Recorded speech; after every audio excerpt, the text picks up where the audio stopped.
आं अब्लानो बै समाव होनखादों बे लाइमोन गथ'फोरनि खुद्रिनाय आरो बिनाया 1000 2000 5000 10000 नङा। बे गथ'फोरनि खुद्रिनाया आङो लेखा फरायनानै आं गाबोन मा मावनानै जागोन, आङो हाबा लायोबा आंनि बिसि फिसाखौ आं माजों फिगोन, बेखौ सिन्था खालामाबालानो दान्दिसेनो सानब्रबलाबायनानै गुरलाब जयनिं जाबाय दिनै बे गथ'फोरखौ मोनफिननो हायाखिसै। बिथांमोना मा मावगोन? दा बेखायनो BPFनो मानो भट होनो? बिथांमोना गभर्नमेन्ट दागोन नामा? सासेल' एमपिखौ देरहानानै हानाय नङा। बे गाज्रि बुंनाय जायाखै, नाथाय गर्जना सैथोखौ बुंदों। BPFनि बिथांमोनहा देरहायोब्लाबो उदालगुरि बियाबाव, क'क्राझार बियाबाव, दिल्लीयाव बिथांमोना गभर्नमेन्ट दानाय नङा। जोङो दिनैहाय बेंटलनि बे गरखा क्लाबनि बे मोनसे भबनाव जिरायसालियाव जोङो बे बेंटल ओनसोलनि लाइमोनफोरखौ लानानै मोनसे सावरायमेल लादों।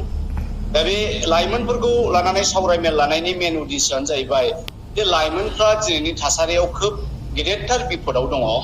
बे गथ'फ्रा, बे फिसाफ्रा लेखा फरा फरायबाय, स्कुलनि नामाव स्कुलाव थांबाय, कलेजनि नामाव कलेजाव थांबाय, इउनिभार्सिटि फोजोबबाय, नाथाय बिथांमोननो थाखाय साख्रि बाख्रि मावनानै जानो थाखाय जेबो बेबस्था गैया। दा बे गथ'फ्रा खोब सिन्था, खोब डिप्रेसनाव दङ। दा बेखायनो गथ'फ्रा नुबाय आंखौ मालाबा इउटिउबाव, निउस मिडियायाव जे गर्जना ओरै खालामगोन बे खोथाफोरखौ बुंसोगारदों। दा बेखौनो बिथांमोनहा गावसिनि खर'आव लानानै दिनै आंखौ ज' लेंहरनानै लोगो लाबाय जे सार नोंथाङा बोरै मावमारगोन। दा बेखौनो असिला लानानै जोङो दिनै बे बेंटलावहाय जोंनि कंग्रेसनि लोगोफोरखौ लानानै ब्लकनि, डिस्ट्रिक्टनि जों सावरायदों। दा जोंनि लाइमोनफोरनि मेन अबस्थाया माबायानो जाहैबाय, उसुबिदायानो जाहैबाय दा बिथांमोना लेखा गोरों गथ'फोर, लेखा रोंसेयावबो जोङो साख्रि बाख्रिनि बेबस्था जेबोखौ मोनाखिसैबा, मावनानै जानो खाथि खालायाव कल कारखाना इन्डास्ट्रि जेबो उद्योग गैलाबा, अब्ला सार जों मा मावगोन? दा जोङो खोब सिन्था। बिमा बिफाया जोंनि सायाव प्रेसार होयो, मानो जेबो मावा? जेबो मावब्लाबो जेबो जाया। आबाद मावनो थाखाय आबादनि फोथाराव दै गैया।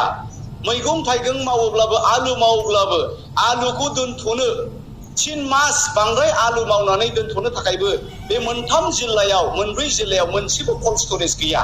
मा बेबस्था खालामखो प्रमद बर'आ? मा बेबस्था खालामखो सिगांनि BPF गभर्नमेन्टआ? मा बेबस्था खालामखो दिनैनि बे BJPआ? दा बेखौ लानानै बे गथ'फ्रा खोब सिन्था। दा बेखायनो जोङो बेखौ लानानै सावरायदों आरो आं गथ'फोरखौ बुंदों जे बाबुमोन, नानिमोन, नोंथांमोना एखेबारे जिंगा दासि।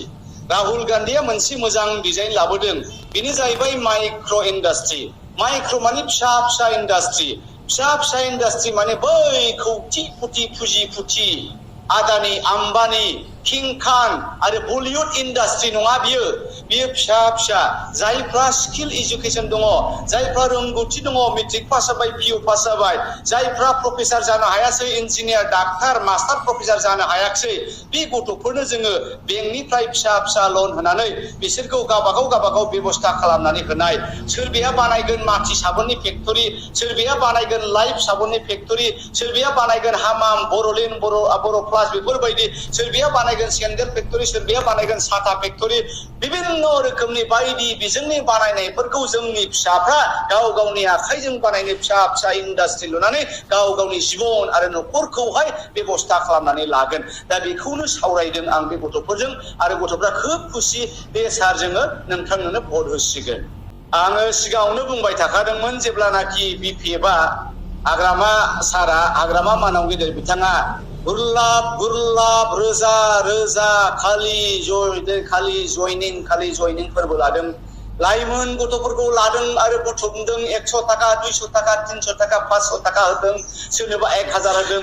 बे दान-3 दान-4 थांबाय, 1000आबो जोब्बाय, 500आबो जोब्बाय, 300 100आ जोब्बाय। दा हाराव जेबो गैलिया।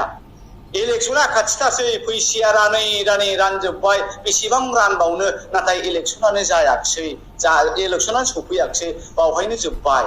आं अब्लानो बै समाव होनखादों बे लाइमोन गथ'फोरनि खुद्रिनाय आरो बिनाया 1000 2000 5000 10000 नङा। बे गथ'फोरनि खुद्रिनाया आङो लेखा फरायनानै आं गाबोन मा मावनानै जागोन, आङो हाबा लायोबा आंनि बिसि फिसाखौ आं माजों फिगोन, बेखौ सिन्था खालामाबालानो दान्दिसेनो सानब्रबलाबायनानै गुरलाब जयनिं जाबाय दिनै बे गथ'फोरखौ मोनफिननो हायाखिसै। बिथांमोना मा मावगोन? दा बेखायनो BPFनो मानो भट होनो?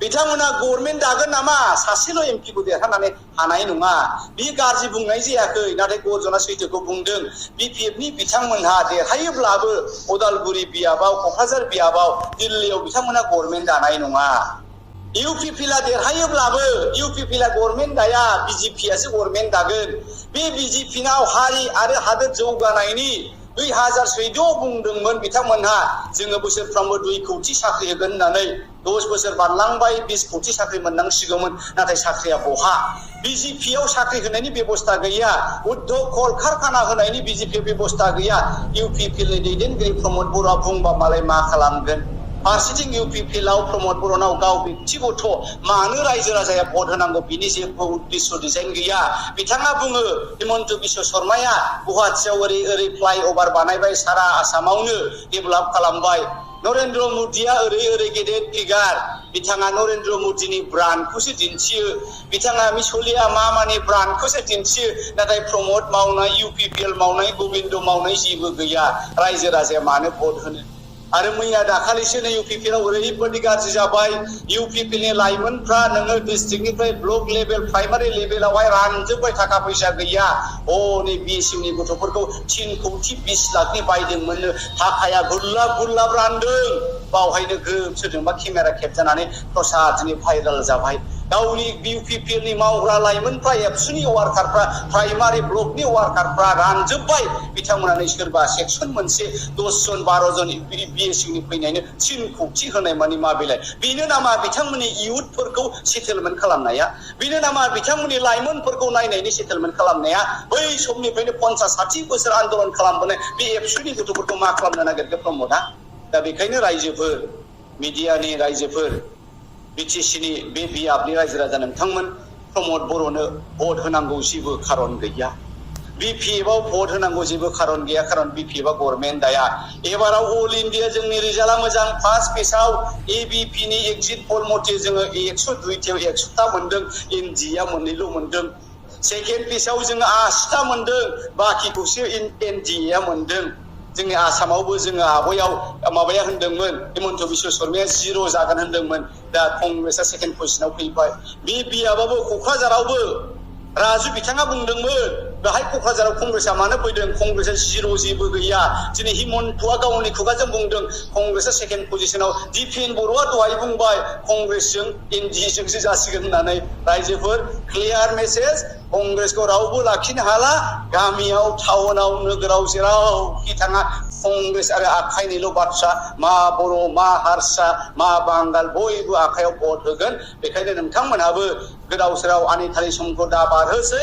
बिपिएफखौ होनदो जे बिटिसिआव जोङो ज' जाजाय बुजा बुजि खालामसिगोन एबाराव नोंसोर गभर्नमेन्ट दाखाया मिसा मिसि 2014आवबो जों देरहागोन होनबाय 2019आवबो जों देरहागोन होनबाय देरहाया गारा हनैनो बकुमार सर'नियाखौसो दिल्लीयाव थिनहरबाय बेनिफ्राय देरसिन गोरोन्थि आरो गले गले मावबावोबा खिन्थु गोरोन्थि जागोन